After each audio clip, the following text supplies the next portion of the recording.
Good morning students. Abstract algebra के इस second video में आज हम ग्रुप स्टार्ट करेंगे। पिछले वीडियो में हमने ग्रुप से संबंधित जितनी भी डेफिनेशंस थी उनके बारे में चर्चा की थी और उनके एग्जांपल्स के साथ मैंने आपको समझाया था। उसका डिस्क्रिप्शन में मैं आपको लिंक दे दूँगी, आप वहाँ जाकर उसे देख सकते हैं। Now we start group. Group को हम हिंदी में समूह भी कहते हैं। Let G be a non empty set. माना कि जी एक हमारे पास में अरिक्त समुच्चय है। नॉन एम्प्टी मतलब जो कि खाली नहीं हो, जिसमें कोई ना कोई अवयव जरूर हो। तो let G be a non empty set and star be a binary operation. Binary operation की डेफिनेशन भी मैंने आपको पिछले वीडियो में दी है। And then algebraic structure G star, इसकी डेफिनेशन भी मैंने आपको दी है। Is set to be group.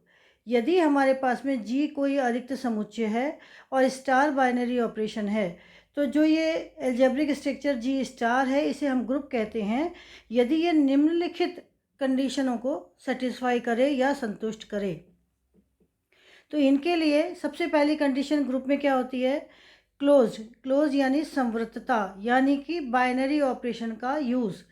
If G be a non-empty set, if G be a non-empty set and star be a binary operation, then A B is element of G. That implies A star B is also element of G.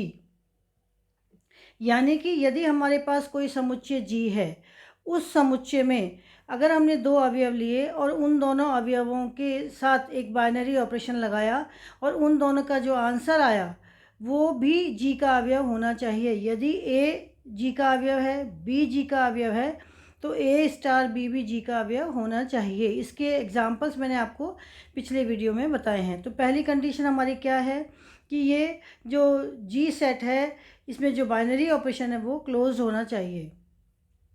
दूसरा हमारा है associativity यानी सहचार्यता।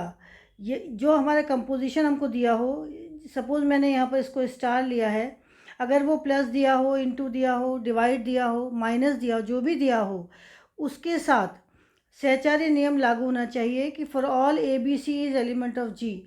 यदि हमारे पास में तीन अवयव हैं ए बी और सी, कोई से भी तीन अवयव ले लिए हमने उस ग्रुप में से, उनके बीच में जो रिलेशन है ए स्टार बी ब्रैकेट बंद star C equal to A star bracket में बी स्टार सी, दोनों लेफ्ट हैंड साइड और राइट हैंड साइड बराबर आए, तब हम कहेंगे कि इसमें सहचार्य नियम लागू होता है। अब इसी तरह से एग्जिस्टेंस ऑफ आइडेंटिटी है, तत्समक अवयव का अस्तित्व। अगर हमारे पास में किसी ग्रुप जी में कोई आइडेंटिटी एलिमेंट है, सपोज हम उसको ई से डिनोट करते हैं, तो ई इज एलिमेंट ऑफ जी है और उस जी के कोई भी अवयव ले लिए, for all A is element of G, इसका मतलब होता है कि हमने ए लिया, बी भी ले सकते हैं, सी भी, जो भी एलिमेंट उस जी के ग्रुप में है उनमें से अगर हमने कोई एक अवयव लिया और उसको आइडेंटिटी के साथ ऑपरेट किया, चाहे हमने राइट आइडेंटिटी से किया चाहे हमने लेफ़्ट आइडेंटिटी से किया, उसका आंसर ए ही आएगा। किसका मतलब किसी भी अवयव के साथ अगर हम आइडेंटिटी को ऑपरेट करें तो वो पुनः अवयव वापस आएगा। तो ये हमारा तत्समक अवयव का अस्तित्व होता है। अगर हमारे पास में जो प्लस है, प्लस बाइनरी ऑपरेशन के लिए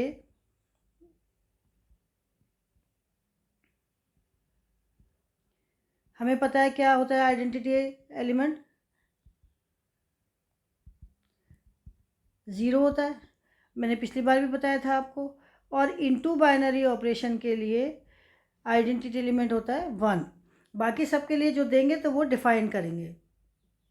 इसी तरह से एग्जिस्टेंस ऑफ इन्वर्स एलिमेंट, प्रतिलोम अवयव का अस्तित्व। यदि हमारे पास में ग्रुप में कोई एक अवयव ए है तो उस अवयव का प्रतिलोम भी उस ग्रुप में होना चाहिए। और वो प्रतिलोम कौन सा होगा? जब हम उस अवयव को उस प्रतिलोम के साथ बाइनरी ऑपरेशन लगाएं तो हमारे पास आइडेंटिटी आ जाना चाहिए, तब हम कहेंगे कि ए का प्रतिलोम ए इन्वर्स है।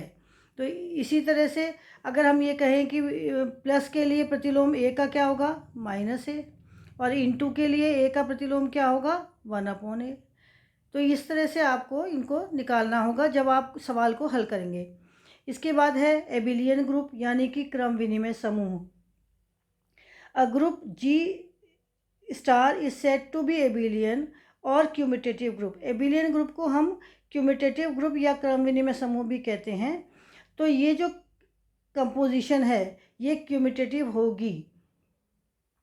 अब इसका नियम क्या है क्रम विनिमय होने का, कि यदि ए और बी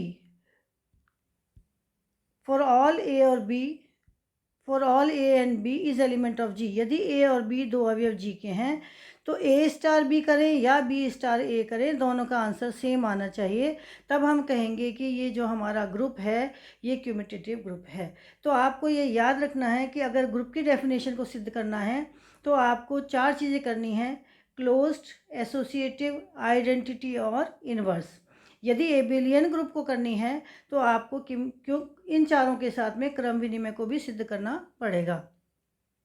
अब जो मैंने आपको पिछली वीडियो में डेफिनेशंस स्टार्ट करके बताई थी, बाइनरी ऑपरेशन से मैंने स्टार्ट किया था, उसमें हमने सेमी ग्रुप जोड़ा था। सेमी ग्रुप में क्या आता है? केवल एसोसिएटिविटी। इसी तरह से अगर हम उसमें आइडेंटिटी जोड़ देते हैं तो वो मोनोइड बन जाता है।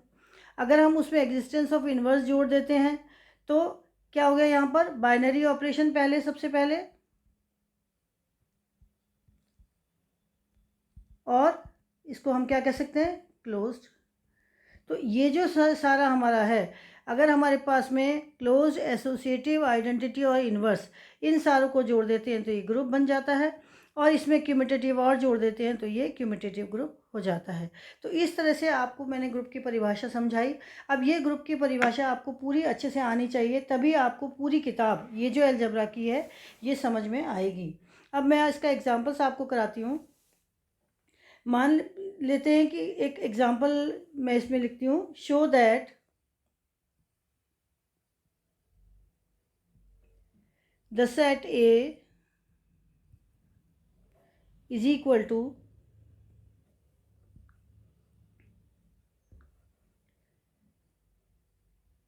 1 omega omega square. Now example number 1 क्या है? Show that the set A is equal to 1 omega omega square where 1 omega and omega square are cube roots of unity is a group with respect to the multiplication composition. यानी कि हमें क्या दिया हुआ है कि एक हमारे पास में ए इज इक्वल टू एक समुच्चय, ए समुच्चय है जिसके कि अवयव है 1 ओमेगा एंड ओमेगा स्क्वायर। तो ये कह रहे हैं कि ये द्विचर संक्रियाओं इंटू के लिए, ए इंटू के लिए ये एक ग्रुप है, ये हमें सिद्ध करना है। जबकि ओमेगा जो है ये इकाई के घनमूल हैं, ओमेगा ओमेगा स्क्वायर जो है इकाई के घनमूल है। अब इसको सिद्ध करने के लिए हम क्या करेंगे? पहले हम एक टेबल बनाएंगे। तो टेबल गुणन संक्रिया के लिए टेबल इस तरह से बनती है। यहाँ पर हम इंटू लिखेंगे, यहाँ पर इसके अवयव लिखेंगे omega omega square 1 omega omega square. अब इसको 1 को 1 से गुणा करेंगे तो ये 1 आया। 1 को ओमेगा से गुणा करेंगे ओमेगा, 1 को ओमेगा स्क्वायर से गुणा करेंगे ओमेगा स्क्वायर आया। फिर ओमेगा को हम 1 से करेंगे तो ये आएगा ओमेगा, फिर ओमेगा को हम ओमेगा से करेंगे तो ओमेगा स्क्वायर, फिर दोबारा ओमेगा को ओमेगा स्क्वायर से करेंगे तो ओमेगा क्यूब आ जाएगा, और omega cube is equal to 1 होता है, ये यहाँ पर दिया है क्यूब रूट ऑफ यूनिटी, यहाँ हम 1 लिख देंगे। फिर ओमेगा स्क्वायर को 1 से करेंगे तो ये आ गया ओमेगा स्क्वायर, फिर ओमेगा को ओमेगा से करेंगे, ओमेगा स्क्वायर को ओमेगा से करेंगे तो ओमेगा क्यूब आ जाएगा जो 1 हो जाएगा, और ओमेगा स्क्वायर को ओमेगा स्क्वायर करेंगे तो ये ओमेगा 4 आ जाएगा which is equal to omega cube into omega which is equal to 1 into omega. तो ये हमारे पास में आ जाएगा ओमेगा। तो ये इस तरह से हमने टेबल बनाई। अब इस टेबल को बनाने के बाद में हम इसमें क्या देखते हैं कि जितने भी इस टेबल के अंदर एलिमेंट्स हैं, जितने भी ये एलिमेंट्स हैं इस टेबल के अंदर, ये सारे के सारे एलिमेंट्स इस समुच्चय के अवयवों से मैच खाते हैं। तो इसलिए हम ये कहेंगे कि ये हमारा इसमें मल्टीप्लिकेशन बाइनरी ऑपरेशन लागू होता है। अब इनको आपको लिखना है, जैसे बाइनरी ऑपरेशन हमने क्या लिखा, या क्लोज हम इसको कहें, क्योंकि सारे अवयव, because every element in the table, इस टेबल के अंदर जितने भी अवयव हैं वो सारे के सारे अवयव, जितने भी अवयव हैं वो सारे के सारे अवयव समुच्चय ए के अवयव हैं। तो इसलिए गुणा सक्रिय समुच्चय ए में बाइनरी ऑपरेशन है, यानी द्विचर सक्रिय है। इसी तरह से एसोसिएटिविटी का हम देखें तो because every element of A is complex number. अब ये जितने भी नंबर है 1 ओमेगा ओमेगा स्क्वायर, ये तीनों कॉम्प्लेक्स नंबर होते हैं। तो ये क्योंकि सारे अवयव सम्मिश्र संख्या के अवयव हैं और हम जानते हैं कि सम्मिश्र संख्याओं के लिए गुणन संक्रिया सहचार्य होती है, इसलिए समुच्चय ए में भी गुणन संक्रिया सहचार्य है। इस तरह से आपको पूरी लैंग्वेज में लिखनी है। अब एग्जिस्टेंस ऑफ आइडेंटिटी हम तीसरा प्रूव करेंगे। तो जो मल्टीप्लिकेटिव संक्रिया है उसमें हम सारणी से क्या देखते हैं, इस सारणी से आपको देखना है कि ये जो जैसी ऊपर ये लाइन है वैसी लाइन कहाँ पर है, ये यहाँ पर है। इस लाइन के लेफ्ट में जो एलिमेंट है ये 1, इसको हम बोलते हैं आइडेंटिटी एलिमेंट। तो हम क्या कहेंगे कि जो हमने संक्रिया सारणी बनाई है, मल्टीप्लिकेटिव बनाई है,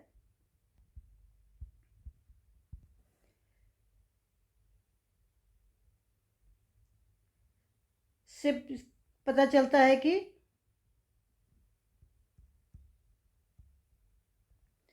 1 इज आइडेंटिटी एलिमेंट,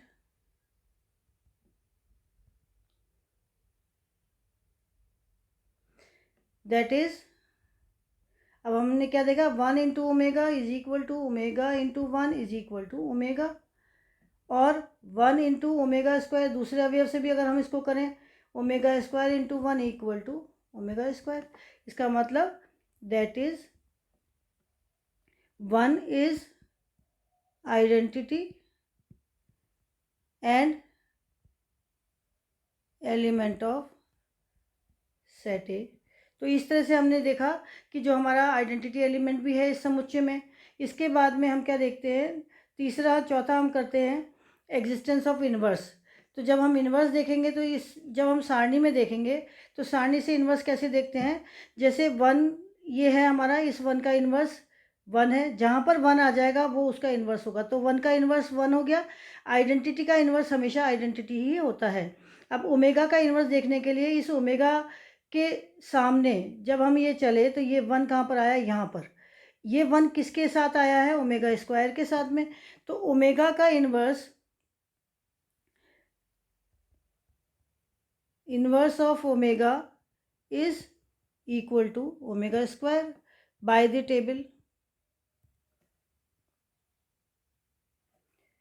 टेबल से हमने क्या देखा, inverse of omega is omega square and, अब ये ओमेगा स्क्वायर का अगर हम इन्वर्स देखें तो ओमेगा स्क्वायर के सामने 1 कहाँ है, यहाँ पर। तो ये किसके गुणा से आया, इस ओमेगा के गुणा से। ये ओमेगा स्क्वायर को गुणा किया हमने, तो यहाँ पर देखिए omega square into omega is equal to 1 आ रहा है।